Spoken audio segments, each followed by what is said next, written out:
11 to 20 వరకు హిందీలో numbers నేర్చేసుకుందాం. 11 ని మనం హిందీలో 11 అని అంటాము.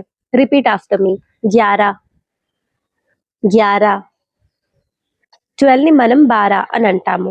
12 12. 13 ని 13 అని అంటాము. 13 13.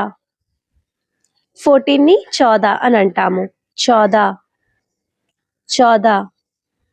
15 ని 15 అని అంటాము. 15 15. 16 ని 16 అని అంటాము. 16 16. 17 ని 17 అని అంటాము. 17 17. 18 ని 18 అని అంటాము. 18 18. 19 ని 19 అని అంటాము. 19 19. 20 ని మనం 20 అని అంటాము. 20 20. సో నెక్స్ట్ వీడియోలో మనం 21 to 30 వరకు హిందీలో నంబర్స్ నేర్చుకుందాం. మీకు కనుక 1 to 10 వరకు రాకపోతే ఒకసారి రీల్ సెక్షన్ లోకి వెళ్ళి చెక్ చేసుకోండి. ఆల్రెడీ వీడియో పోస్ట్ చేసేసాను. So yeah, thank you for watching and keep supporting.